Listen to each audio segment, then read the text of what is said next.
Assalamualaikum warahmatullahi wabarakatuh. Perkenalkan, nama saya Ahmad Syafiullah, dengan NIM 24130210029. Saya di sini mempresentasikan model deskriptif manajemen strategis. Pengertian manajemen strategis. Manajemen strategis adalah suatu proses yang dilakukan organisasi atau perusahaan dalam merencanakan, menjalankan, serta mengevaluasi berbagai strategi untuk mencapai tujuan jangka panjang. Secara efektif dan efisien, manajemen strategis membantu organisasi menentukan arah yang jelas agar mampu bertahan, berkembang, dan memenangkan persaingan. Melalui manajemen strategis, organisasi dapat memahami kondisi lingkungan internal maupun eksternal sehingga dapat mengambil keputusan yang tepat. Lingkungan internal meliputi kekuatan dan kelemahan organisasi, sedangkan lingkungan eksternal meliputi peluang dan ancaman dari luar organisasi.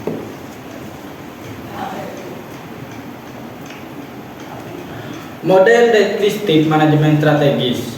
Model deskriptif manajemen strategis adalah gambaran tahapan atau proses bagaimana strategi disusun dan dijalankan dalam sebuah organisasi.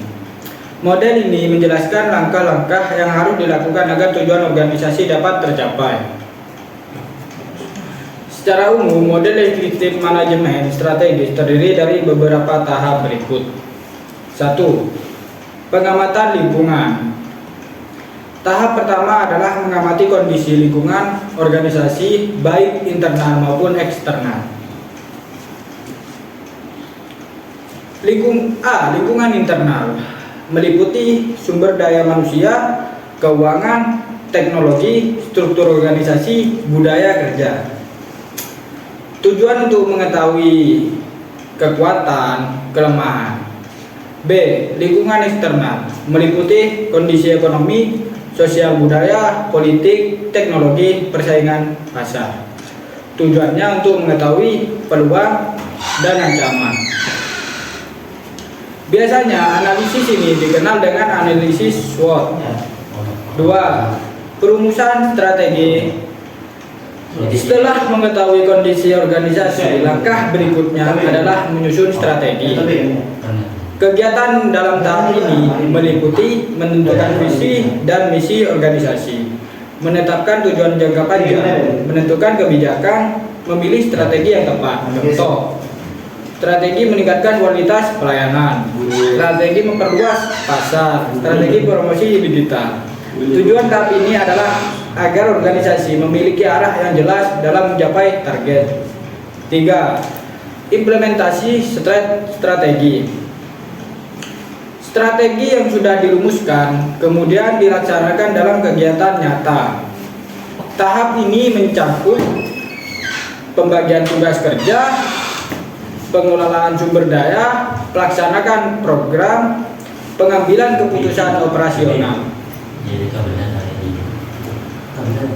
Implementasi strategi sangat penting karena strategi yang baik tidak akan berhasil tanpa pelaksanaan yang baik. Contoh, memberikan pelatihan kepada karyawan, menggunakan teknologi baru, membuat program pemasaran. 4. Evaluasi dan pengendalian strategi. Tahap terakhir adalah mengevaluasi hasil strategi yang telah dijalankan. Tujuannya mengetahui keberhasilan strategi, mengukur pencapaian tujuan, memperbaiki kesalahan, menyesuaikan strategi dengan kondisi terbaru. Kegiatan evaluasi dapat dilakukan dengan membandingkan target dan hasil, menilai kinerja organisasi, mengadakan rapat evaluasi. Jika strategi belum berhasil, maka organisasi dapat memperbaiki atau mengganti strategi yang digunakan. 1. Gambaran umum proses manajemen strategis. Manajemen strategis merupakan proses penting yang digunakan organisasi atau perusahaan untuk mencapai tujuan jangka panjang secara efektif dan efisien. Dalam proses ini, perusahaan harus mampu memahami kondisi lingkungan, menyusun strategi yang tepat, melaksanakan strategi tersebut, dan melakukan evaluasi secara berkala. Secara umum, proses manajemen strategis terdiri dari 3 tahap utama, yaitu analisis lingkungan, formulasi strategi, dan serta implementasi dan evaluasi strategi. Analisis lingkungan. Analisis lingkungan adalah tahap awal dalam manajemen strategis yang bertujuan untuk memahami kondisi internal dan eksternal organisasi. Tahap ini sangat penting karena menjadi dasar dan pengambilan keputusan strategi perusahaan. Lingkungan organisasi dibagi menjadi 2, yaitu lingkungan internal dan lingkungan eksternal. 1. Lingkungan internal. Lingkungan internal adalah faktor-faktor yang berasal dari organisasi yang dapat memengaruhi kinerja perusahaan. Contohnya, kualitas sumber daya manusia, kondisi keuangan perusahaan, teknologi yang digunakan, sistem manajemen, budaya organisasi, fasilitas perusahaan. Melalui analisis internal, perusahaan dapat mengetahui kekuatan, kelebihan yang dimiliki perusahaan dibanding pesaing. Contoh, produk berkualitas tinggi, pelayanan baik, karyawan profesional, teknologi modern. B. Kelemahan. Kekurangan dapat menghambat perkembangan perusahaan. Contoh, kurangnya modal, promosi kurang maksimal, SDM terbatas, produksi lambat.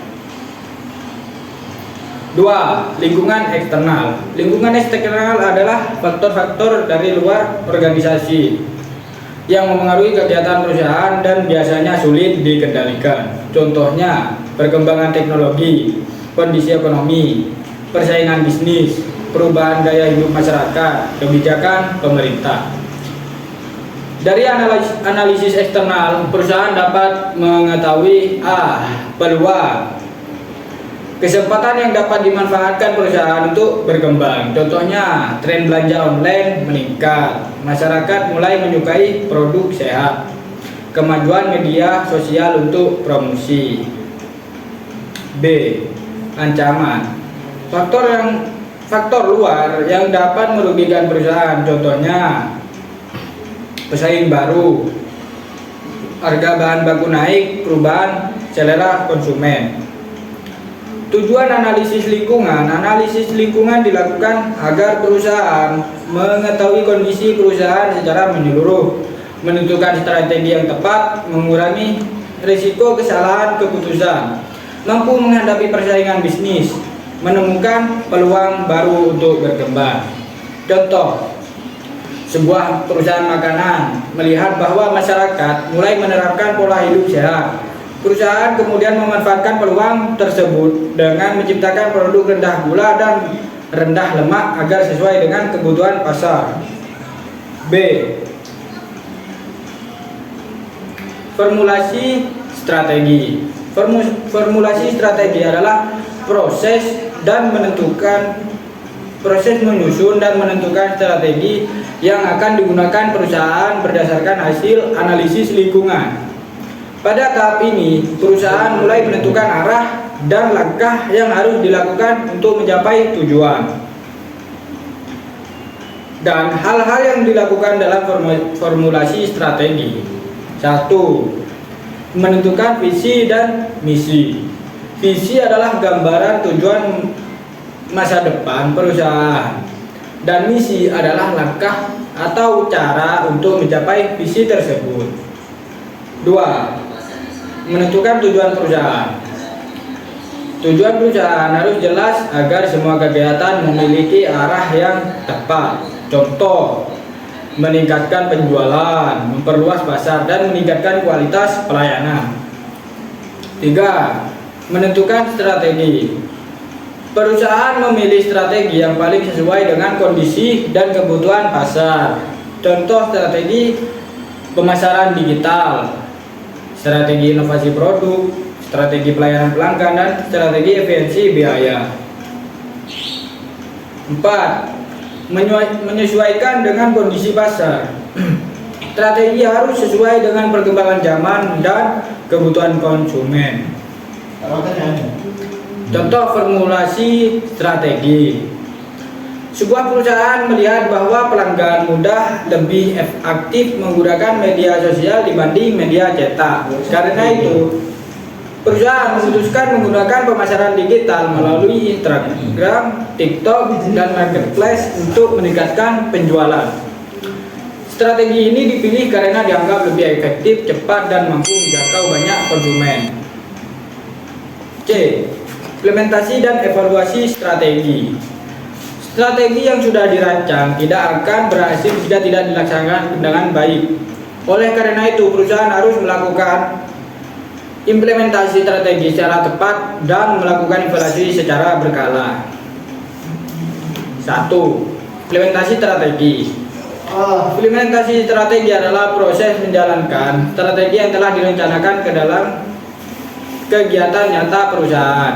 Tahap implementasi melibatkan seluruh bagian organisasi. Hal-hal yang dilakukan dalam implementasi. A. Membagi tugas.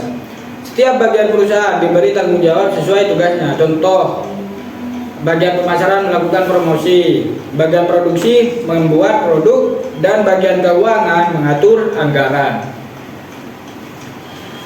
B. Menyediakan sumber daya. Perusahaan harus menyediakan dana, tenaga kerja, teknologi, dan peralatan kerja. C. Menjalankan program kerja. Semua strategi mulai diterapkan dalam kegiatan operasional sehari-hari. Contoh, membuat iklan digital, memberikan diskon, mengadakan pelatihan karyawan. 2. Evaluasi strategi. Evaluasi strategi adalah proses menilai apakah strategi yang dijalankan berhasil atau tidak. Evaluasi sangat penting agar perusahaan mengetahui kekurangan dan melakukan perbaikan. Tujuan evaluasi: 1. Untuk mengukur keberhasilan strategi. 2. Mengetahui hambatan yang terjadi. 3. Memastikan tujuan perusahaan tercapai. Dan 4. Memperbaiki strategi yang tidak efektif. Contoh evaluasi. Perusahaan melakukan promosi besar melalui media sosial, tapi penjualan baru meningkat. Setelah dievaluasi, ternyata iklan kurang menarik dan target pasar tidak sesuai. Karena itu, perusahaan memperbaiki desain promosi dan memilih media yang lebih tepat. 2. Pentingnya manajemen strategis. Manajemen strategis memiliki peran yang sangat penting bagi organisasi atau perusahaan dalam mencapai tujuan jangka panjang. Dengan manajemen strategis, perusahaan dapat menentukan arah yang jelas menghadapi persaingan dan menyesuaikan diri terhadap perubahan lingkungan bisnis. Tanpa manajemen strategis, organisasi akan sulit berkembang karena tidak memiliki perencanaan dan tujuan terarah. Oleh sebab itu, setiap perusahaan membutuhkan strategi yang baik agar mampu bersaing di era modern. Secara umum, pentingnya manajemen strategi dapat dilihat dari keselarasan tujuan, keunggulan kompetitif, dan kemampuan beradaptasi. A. Keselarasan tujuan. Salah satu pentingnya manajemen strategis adalah membantu seluruh bagian organisasi bekerja sesuai dengan visi dan misi perusahaan. Visi merupakan gambar tujuan masa depan perusahaan, sedangkan misi adalah langkah-langkah yang dilakukan untuk mencapai tujuan tersebut. Manajemen strategis memastikan semua kegiatan perusahaan berjalan menuju arah yang sama. Manfaat keselaraan tujuan. 1. Tujuan perusahaan menjadi lebih jelas. Manajemen strategis membantu perusahaan menentukan tujuan yang ingin dicapai, baik jangka pendek maupun jangka panjang. Dengan tujuan yang jelas. 1. Perusahaan memiliki arah kerja yang teratur. Kegiatan perusahaan lebih fokus dan pengambilan keputusan menjadi lebih mudah. Contoh, sebuah perusahaan memiliki tujuan menjadi toko online terbesar di Indonesia, maka seluruh kegiatan perusahaan diarahkan untuk meningkatkan kualitas pelayanan dan penjualan online.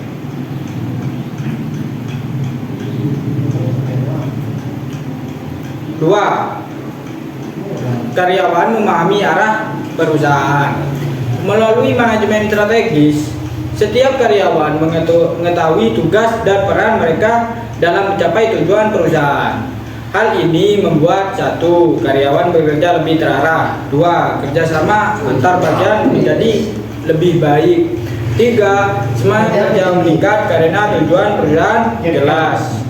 Contoh, bagian pemasaran fokus meningkatkan promosi, sedangkan bagian produksi fokus menjaga kualitas produk. Tiga, mengurangi kesalahan koordinasi. Jika semua bagian organisasi memiliki tujuan yang sama, maka kesalahan komunikasi dan koordinasi dapat dikurangi. Manfaatnya: satu, pekerjaan menjadi lebih efisien. Dua, konflik antar bagian berkurang. Tiga, target perusahaan lebih mudah tercapai. Contoh, tanpa strategi yang jelas, bagian produksi bisa membuat barang terlalu banyak, sedangkan bagian pemasaran belum siap menjualnya. B. Keunggulan kompetitif. Manajemen strategis yang juga penting karena membantu perusahaan menciptakan keunggulan kompetitif, yaitu kelebihan yang membuat perusahaan lebih unggul dibandingkan pesaing. Keunggulan kompetitif sangat penting dalam dunia bisnis karena persaingan antar perusahaan semakin ketat. Bentuk keunggulan kompetitif: satu, pelayanan lebih cepat. Perusahaan yang memberikan pelayanan cepat dan ramah akan lebih disukai pelanggan. Contoh, pengiriman barang lebih tepat, respon pelanggan lebih baik, pelayanan online selama 24 jam. Harga lebih murah. Dua, harga lebih murah. Perusahaan dapat menarik pelanggan dengan menawarkan harga yang lebih terjangkau tetapi tetap berkualitas. Contoh, satu, diskon khusus. Dua, paket hemat. Tiga, promosi gratis ongkir. Tiga, kualitas produk lebih baik. Produk berkualitas tinggi membuat pelanggan merasa puas dan percaya terhadap perusahaan. Contoh, bahan produk lebih tahan lama, rasa makanan lebih enak, dan desain produk lebih menarik. Dampak keunggulan kompetitif. Keunggulan kompetitif membuat pelanggan lebih memilih perusahaan tersebut. Dua, penjualan meningkat, perusahaan lebih dikenal masyarakat, loyalitas pelanggan semakin kuat. Contoh,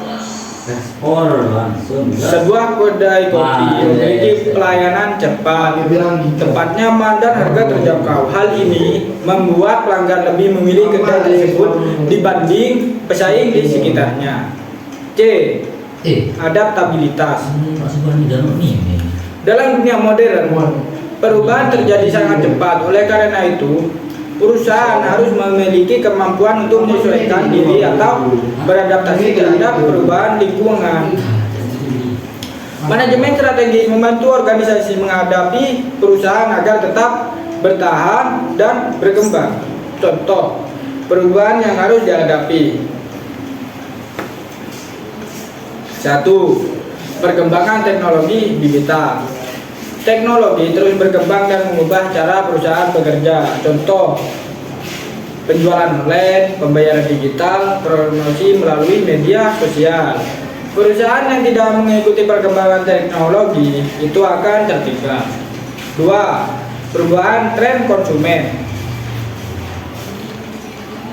Selera dan kebutuhan masyarakat selalu berubah sesuai zaman. Contohnya, masyarakat mulai menyukai makanan sehat, konsumen lebih suka belanja online, dan pelanggan menyukai produk ramah lingkungan. Perusahaan harus cepat memahami tren tersebut agar tetap diminati pelanggan. Tiga, perubahan kondisi ekonomi. Kondisi ekonomi dapat mengaruhi daya beli masyarakat dan kegiatan bisnis. Contoh, harga bahan baku naik, inflasi meningkat, dan pendapatan masyarakat menurun. Perusahaan harus mampu menyelesaikan strategi agar tetap bertahan. Pentingnya adaptabilitas. Organisasi yang mampu beradaptasi akan satu, lebih mudah bertahan menghadapi perubahan.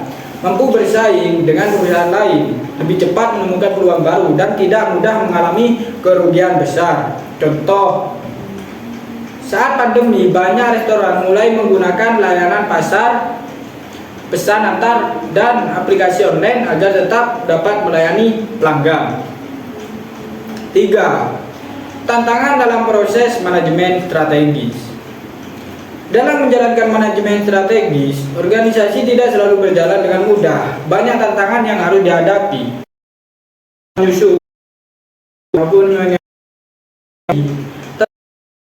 dapat berasal dari luar organisasi maupun dari dalam organisasi itu sendiri. Jika tantangan itu tidak dikelola dengan baik, maka strategi yang telah dirancang bisa gagal dan tujuan perusahaan sulit tercapai. Oleh karena itu, perusahaan harus mampu mengenali dan mengatasi berbagai hambatan yang muncul. Beberapa tantangan utama dalam proses manajemen strategi antara lain ketidakpastian lingkungan dan keterbatasan sumber daya dan resistensi internal. A. Ketidakpastian lingkungan. Ketidakpastian lingkungan merupakan kondisi ketika perubahan di luar organisasi terjadi sangat cepat dan sulit diprediksi. Perubahan ini dapat mempengaruhi kegiatan perusahaan secara langsung maupun tidak langsung. Dalam dunia bisnis modern, lingkungan tersebut terus berubah akibat perkembangan ekonomi, politik, teknologi, dan sosial masyarakat. Bentuk ketidakpastian lingkungan. 1. Perubahan ekonomi. Kondisi ekonomi yang tidak stabil dapat mempengaruhi perusahaan. Contoh, harga bahan baku naik, inflasi meningkat, dan daya beli masyarakat menurun. Keadaan tersebut dapat menyebabkan biaya produksi meningkat dan penjualan menurun. 2. Perubahan politik dan kebijakan pemerintah.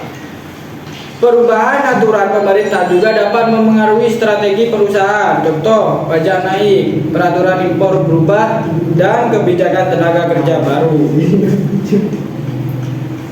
Perusahaan harus cepat menyesuaikan strategi agar tetap dapat beroperasi dengan baik. 3. Perkembangan teknologi. Teknologi berkembang sangat cepat sehingga perusahaan harus mampu mengikuti perubahan. Contoh, perdagangan online, pembayaran digital, penggunaan kecerdasan buatan. Perusahaan yang tidak mengikuti perkembangan teknologi akan tertinggal dari pesaing. Dampak ketidakpastian lingkungan. Ketidakpastian lingkungan dapat menyebabkan strategi menjadi kurang efektif. Perusahaan mengalami kerugian, persaingan bisnis semakin ketat, dan pengambilan keputusan menjadi lebih sulit. Karena itu, perusahaan harus cepat mengambil keputusan baru, selalu memantau perkembangan lingkungan, dan memiliki strategi cadangan. Contoh, sebuah toko yang hanya menjual secara offline mengalami penurunan pelanggan karena masyarakat lebih memilih belanja online. Toko tersebut harus segera menyesuaikan strategi dengan membuka penjualan melalui marketplace dan media sosial. B. Keterbatasan sumber daya. Tidak semua organisasi memiliki sumber daya yang lengkap dan besar. Keterbatasan sumber daya menjadi tantangan penting dalam proses manajemen strategis karena dapat menghambat pelaksanaan strategi. Sumber daya adalah segala sesuatu yang digunakan perusahaan untuk menjalankan kegiatan bisnis. Bentuk keterbatasan sumber daya. 1. Modal yang terbatas. Kurangnya dana dapat menghambat, sepertinya pengembangan usaha, pembelian peralatan, promosi produk, dan perekrutan karyawan. Contoh, perusahaan kecil sulit melakukan iklan besar karena biaya promosi yang mahal. 2. Teknologi yang kurang modern. Perusahaan yang menggunakan teknologi lama biasanya bekerja lebih lambat dan kurang efisien. Dampaknya, produktivitas rendah, kualitas produk kalah saing, dan pelayanan menjadi lambat. Sumber daya manusia yang kurang memadai, karyawan yang kumpul kurang terampil dalam mengaruhi kualitas kerja perusahaan. Contoh, kurang memahami teknologi, kurang pengalaman, dan produktivitas rendah. Cara mengatasi keterbatasan sumber daya. Perusahaan harus mampu mengelola sumber daya secara efektif dan efisien. Beberapa cara yang dapat dilakukan. 1. Menentukan prioritas kebutuhan. 2. Mengurangi pengeluaran yang tidak penting. 3. Memberikan pelatihan kepada karyawan. 4. Memanfaatkan teknologi yang sesuai kemampuan perusahaan. Contoh, usaha kecil memanfaatkan media sosial gratis sebagai sarana promosi dibanding memasang iklan mahal di televisi. C. Resistensi internal. Resistensi internal adalah penolakan diri dari dalam organisasi terhadap perubahan atau strategi baru yang diterapkan perusahaan. Tantangan ini sering muncul ketika perusahaan melakukan perubahan sistem kerja, teknologi, maupun kebijakan baru. Penyebab resistensi internal. 1. Takut kehilangan posisi. Sebagian karyawan takut perubahan agar mengurangi jabatan dan peran mereka. Contoh, penggunaan mesin otomatis membuat pekerja khawatir pekerjaannya digantikan teknologi. 2. Tidak memahami tujuan perubahan. Karyawan yang tidak mengetahui manfaat perubahan biasanya akan menolak strategi baru. Contoh, karyawan yang merasa aturan baru hanya menambah beban kerja. 3.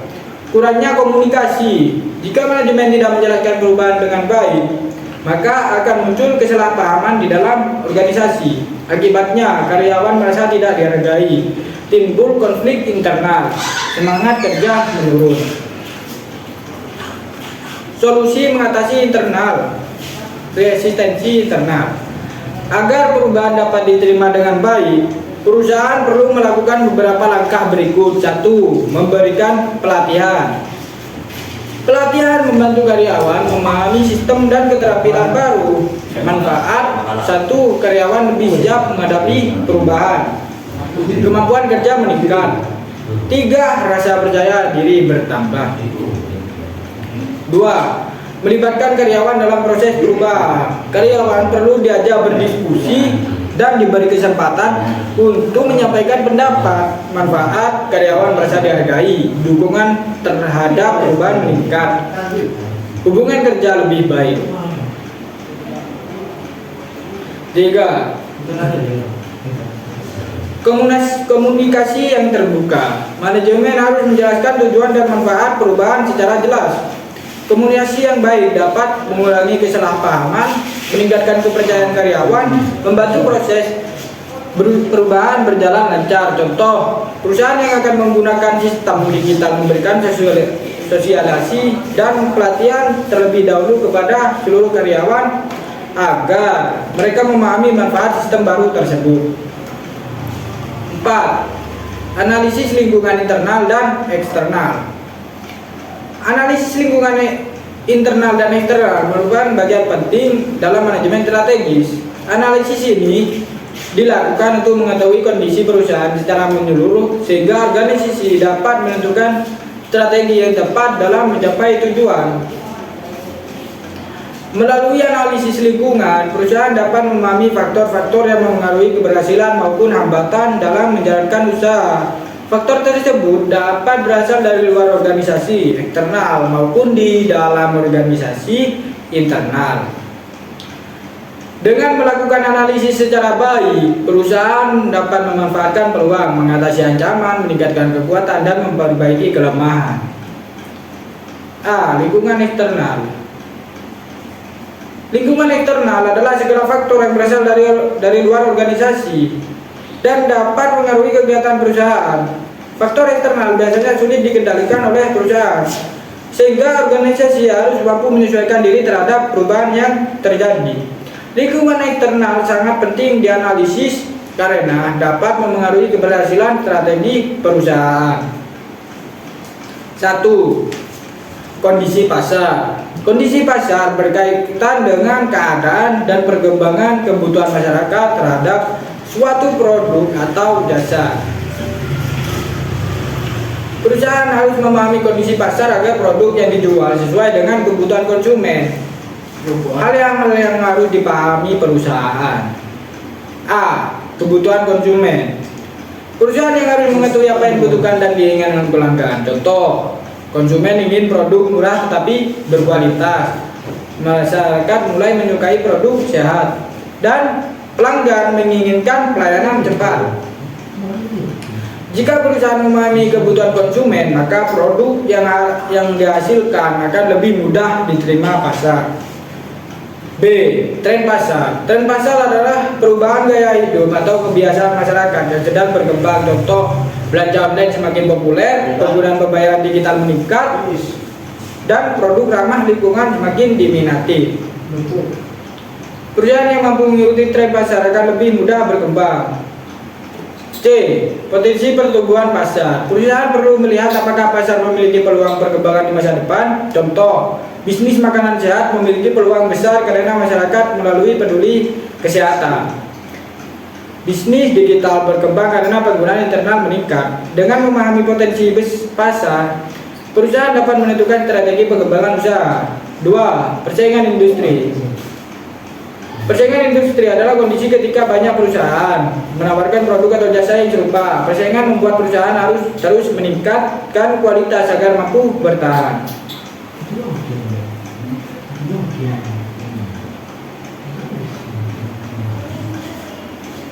Pentingnya menganalisis pesaing. Dengan menganalisis pesaing, perusahaan dapat 1. Mengetahui kelebihan dan kelemahan pesaing, menentukan strategi yang lebih baik, meningkatkan kualitas produk dan pelayanan, dan menarik lebih banyak pelanggan. Hal-hal yang dianalisis dari pesaing. 1. Harga produk. Perusahaan perlu mengetahui harga yang ditawarkan pesaing. 2. Kualitas produk. Membandingkan kualitas produk dengan pesaing. Strategi promosi. Melihat cara pesaing melakukan pemasaran.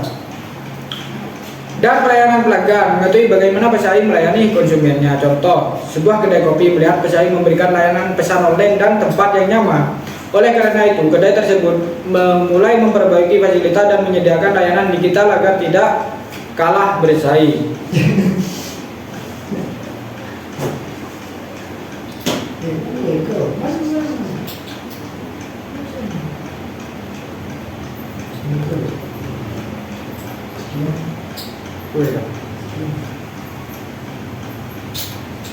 Kesimpulan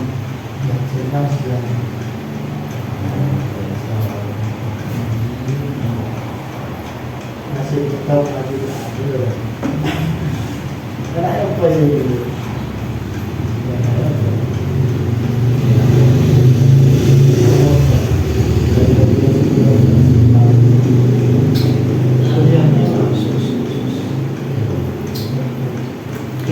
Analisis SWOT. Analisis SWOT adalah alat analisis strategi yang digunakan untuk mengetahui kondisi internal dan eksternal perusahaan. SWOT membantu organisasi memahami kekuatan, kelemahan, peluang, dan ancaman yang mengaruhi perusahaan. SWOT merupakan singkatan dari Strength, Weakness, Opportunities, Threat. 1. Kekuatan. Kekuatan adalah keunggulan atau hal positif yang dimiliki perusahaan dibandingkan pesaing. Kekuatan dan dapat menjadi modal utama untuk memenangkan persaingan. Sekian presentasi dari saya. Kalau ada kesalahan saya mohon maaf besar-besarnya. Assalamualaikum. Assalamualaikum warahmatullahi wabarakatuh.